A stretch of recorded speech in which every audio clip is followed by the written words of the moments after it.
Friends, आप लोगों का एक बार फिर से स्वागत है। आज का जो हमारा टॉपिक है वो जजमेंट से रिलेटेड है। सीपीसी के कोड ऑफ सिविल प्रोसीजर के अंडर में हमारा जो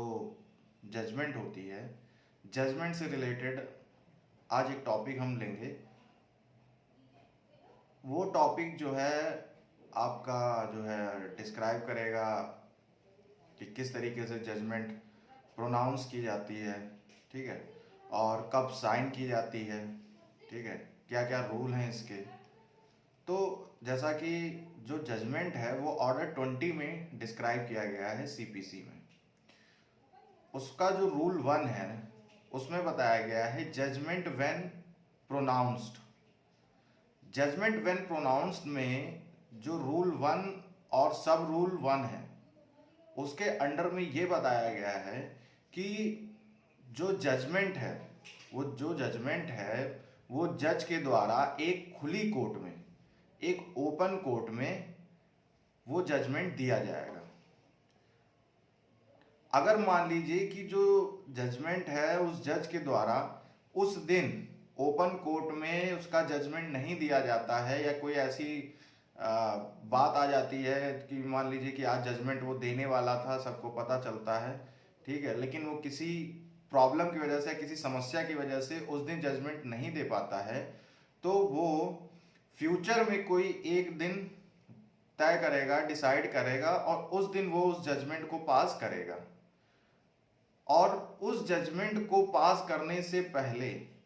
वो एक दिन तय करेगा। उस दिन की जानकारी, उसमें जितने भी आपके डिफेंटिव पार्टी होगी, जितने भी आपके प्लेंटिव पार्टी होगी, उन सब को वो इंफॉर्मेशन के रूप में बता दी जाएगी कि इस तारीख को आपको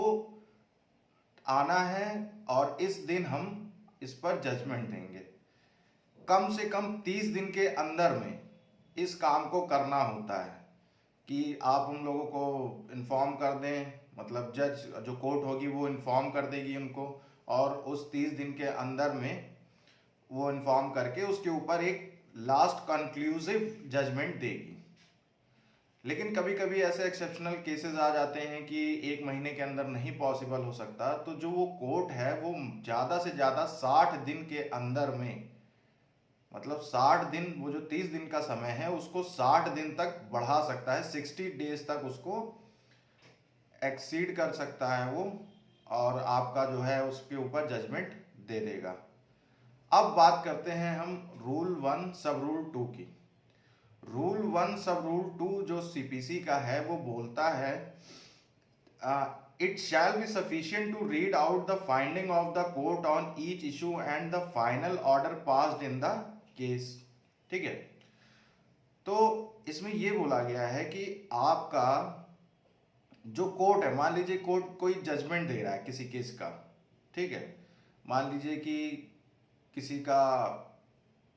रेप चार्जेस का या किसी का मर्डर का या किसी भी तरीके का एक मुकदमा चल रहा है और वो आप जजमेंट देने वाली है, तो जो जजमेंट देगा वो कोर्ट जो जजमेंट देगी वो जरूरी नहीं है कि वो पूरे जजमेंट को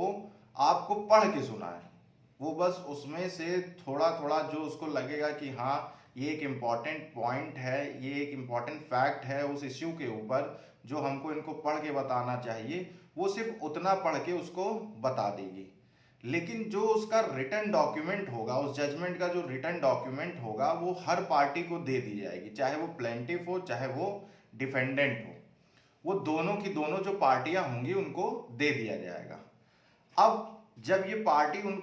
ये जो आपका जजमेंट पास होने के बाद, समझिएगा बात को, जजमेंट पास होने के बाद जब ये जो डॉक्यूमेंट होंगे जब आप ये रिसीव कर लेंगे, ठीक है, उसके बाद की जो प्रोसेस है वो बताई गई है सब रूल 3 रूल 1 में। इसमें जो जजमेंट होगा, सबसे पहली चीज जो आपका जजमेंट होगा वो एक ओपन कोर्ट में होगा, और जो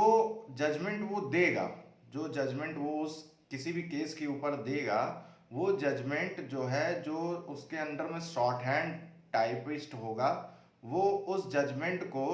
अपना टाइप करके अपने पास रखेंगे, और अगर फ्यूचर में ज़रूरत पड़ती है तो वो उस पर थोड़ा सा, मान लीजिए किसी तरह का अगर उसमें एरर आ जाती है, किसी तरह की कोई करेक्शन आ जाती है, तो उसको वो ठीक करके फाइनली वे में उसको साइन कर देंगे। और अब जो सबसे ज़रूरी बात है कि आपका ये जो जजमेंट ये देंगे, ये मान लीजिए कि इन्होंने जजमेंट आपकी दे दी, अब जजमेंट देने के बाद उस पर साइन जब हो जाएगा, तो साइन होने के बाद जजमेंट में किसी भी तरह का कोई बदलाव नहीं होगा, किसी भी तरह का कोई चेंज नहीं हो सकता। और ये बात जो है सेक्शन 152 रिव्यू में बताई गई है कि आपने जब एक बार जजमेंट इसमें दे दी गई है, तो उसको जो है, जो जजमेंट है उस पर जब साइन हो जाएगा तो वो सेक्शन 152 रिव्यू के अंडर में आ जाएगा। उसमें अब किसी भी तरह का कोई भी संशोधन या कोई भी अमेंडमेंट उस जजमेंट में नहीं हो सकता। ऐसा हुआ था Surendra Singh versus state of UP 1964 में। सुप्रीम कोर्ट ने इसमें जजमेंट से रिलेटेड इंपॉर्टेंट एक तरीके का आपका डिसीजन दिया था, वर्डिक्ट में वर्डिक्ट दी थी